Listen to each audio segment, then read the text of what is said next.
ہم نے سبق جب ہر چیز سونے کی بن گئی کی پڑھائی کی تھی۔ آج ہم اس سبق کا اگلا حصہ پڑھیں گے۔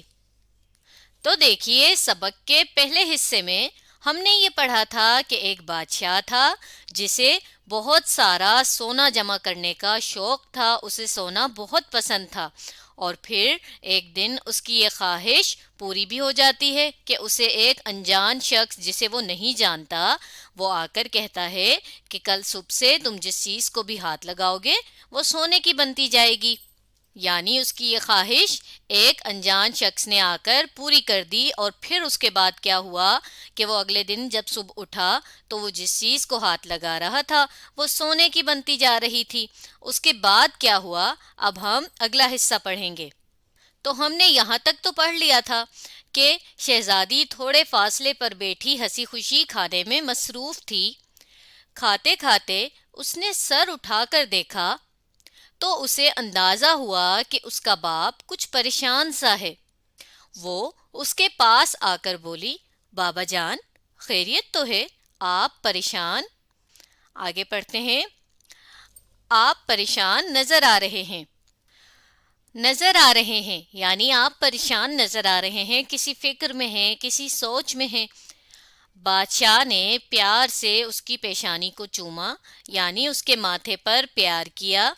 اسے بالکل یاد نہ رہا کہ اس کے چھونے سے یعنی اس کے ہاتھ لگانے سے ہر چیز سونے کی بن جاتی ہے۔ شہزادی بھی سونے کی بن چکی تھی۔ اس کے کالے بال سنہرے ہو گئے تھے، جسم پتھر کی طرح سخت ہو گیا تھا۔ یہ دیکھ کر بادشاہ زاروں قطار روتے ہوئے کہنے لگا، زاروں قطار رونا یعنی بہت زیادہ رونا شروع ہو گیا، اے اللہ، یہ میں نے کیا کیا؟ کاش میری شہزادی دوبارہ زندہ ہو جائے۔ کاش ہم تب بولتے ہیں جب ہم کسی خواہش کا اظہار کرتے ہیں یا بات کرتے ہیں، تو تب ہم کاش کا لفظ استعمال کرتے ہیں۔ تو بادشاہ نے بھی روتے روتے اللہ سے کیا دعا کی کہ میری شہزادی دوبارہ زندہ ہو جائے، کیونکہ اس کی شہزادی یعنی اس کی بیٹی تو اس کے ہاتھ لگانے سے سونے کی بن گئی تھی۔ اچانک یعنی ایک دم سے وہی کل والا اجنبی نمودار ہوا یعنی سامنے آیا، نظر آیا، اور مسکرا کر کہنے لگا، کہو کیا حال ہے؟ اب تو خوش ہو، بہت سونا ہو جائے گا تمہارے پاس۔ بادشاہ کہنے لگا، میری بچی، میری شہزادی مجھ سے جدا ہو گئی یعنی الگ ہو گئی، اب وہ میرے پاس نہیں ہے، ظاہر ہے وہ تو سونے کی بن گئی۔ میں کچھ کھا نہیں سکتا، کچھ پی نہیں سکتا، ایسے سونے کو میں کیا کروں گا؟ مجھے سونا نہیں چاہیے۔ اجنبی نے کہا، اس کا مطلب ہے اب تمہیں حقیقت کا پتہ چل گیا۔ بتاؤ، سونا اچھا ہے یا پانی کا ایک گھونٹ؟ بادشاہ نے جواب دیا، پانی کا ایک گھونٹ۔ اجنبی نے پوچھا، سونا اچھا ہے یا روٹی کا ایک نوالا؟ بادشاہ نے کہا، روٹی کا ایک نوالا۔ دنیا بھر کا سونا بھی روٹی کے ایک نوالے کا مقابلہ نہیں کر سکتا۔ اب دیکھیے، یہاں پر بادشاہ نے ایک گہری بات کی ہے، یعنی سمجھنے کی بات کی ہے کہ چاہے سونا کتنا ہی قیمتی ہے مگر وہ روٹی کی جگہ تو نہیں لے سکتا نا۔ یعنی جب ہمیں بھوک لگے گی تو تب تو ہمیں روٹی ہی چاہیے، ہمیں کھانے کی ہی کوئی چیز چاہیے، اس وقت تو ہم سونا نہیں کھا سکتے نا۔ تو سونا چاہے کتنا بھی قیمتی کیوں نہ ہو، سونے کی وجہ سے ہمارے پاس کتنی ہی دولت کیوں نہ جمع ہو جائے، لیکن وہ کھانے پینے کی جگہ تو نہیں لے سکتا، یا اور کسی اہم چیز جو ہم عام زندگی میں استعمال کرتے ہیں اس کی جگہ تو نہیں لے سکتا نا۔ تو بادشاہ نے بھی یہی بات کی کہ دنیا بھر کا سونا یعنی پوری دنیا میں جتنا سونا ہے وہ ایک روٹی نوالے کا بھی مقابلہ نہیں کر سکتا یعنی اس کے برابر نہیں ہے۔ اجنبی نے پوچھا، سونا اچھا ہے یا بیٹی؟ بادشاہ چیخ کر بولا یعنی تیز آواز میں بولا، میری پیاری بیٹی، میری شہزادی، میں اپنا تمام خزانہ اس پر قربان کرنے کے لیے تیار ہوں۔ قربان کرنا کا مطلب ہوتا ہے جب ہم اپنی کوئی قیمتی چیز کسی کو دے دیتے ہیں تو اس کو ہم قربان کرنا کہتے ہیں، یعنی قیمتی چیز، ایسی چیز جو ہمیں خود تو بہت پسند ہو، بہت اچھی لگتی ہو، لیکن ہم وہ کسی دوسرے کو دے دیں۔ تو یہاں پر بھی بادشاہ کیا کہہ رہا ہے؟ بادشاہ یہ کہہ رہا ہے کہ میں اپنا سارا خزانہ جو ہے وہ اپنی شہزادی کے لیے قربان کرنے کو تیار ہوں، یعنی کہ بے شک مجھ سے میرا سارا خزانہ لے لیا جائے، مجھ سے میری ساری قیمتی چیزیں لے لی جائیں، لیکن میری شہزادی مجھے واپس مل جائے۔ قربان کرنے کا یہاں پر یہ مطلب ہے۔ چلیں اب آگے پڑھتے ہیں کہ آگے کیا ہوا۔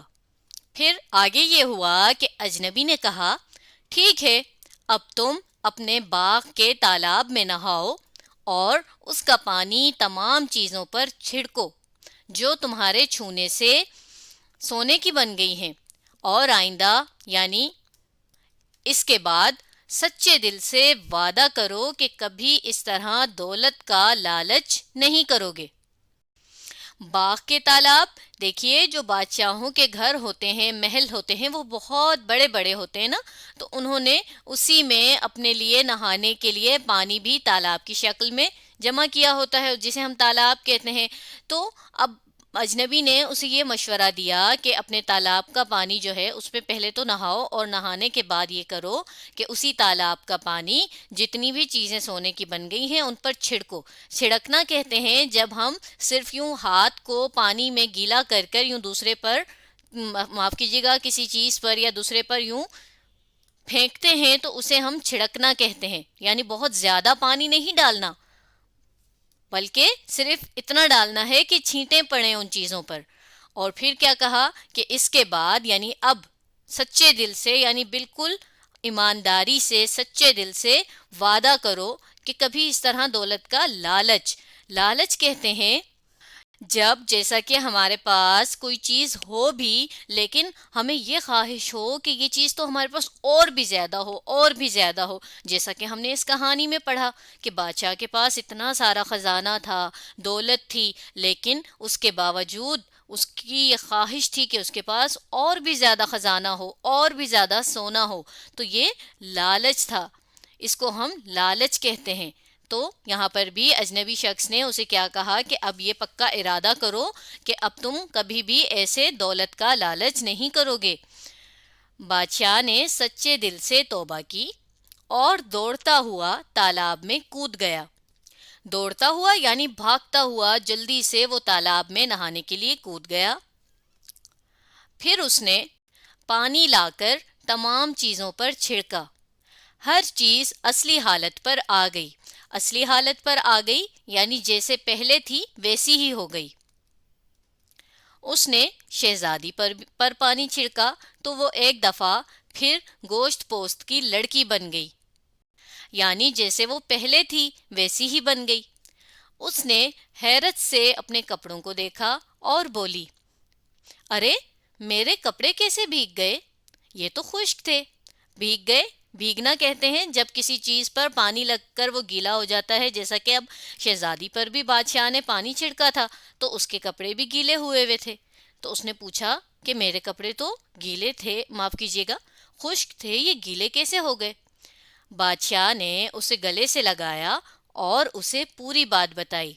پھر باپ بیٹی دونوں نے مل کر ناشتہ کیا اور باغ میں جا کر پھولوں کی خوشبو سے لطف اٹھانے لگے۔ لطف اٹھانا یعنی کسی چیز کو انجوائے کرنا، تو وہ بھی پھولوں کی خوشبو سے لطف اٹھانے لگے۔ تو اس طرح سے یہ کہانی مکمل ہو گئی، اور ہمیں اس کہانی سے یہ سبق ملا کہ ہمیں کبھی بھی کسی بھی چیز کی لالچ نہیں کرنی چاہیے، اور جتنا ہمیں اللہ تعالیٰ نے دیا ہے ہمیں اسی پر اللہ کا شکر ادا کرنا چاہیے، اسی میں خوش رہنا چاہیے۔ تو آج ہم نے سبق جب ہر چیز سونے کی بن گئی کی پڑھائی مکمل کی۔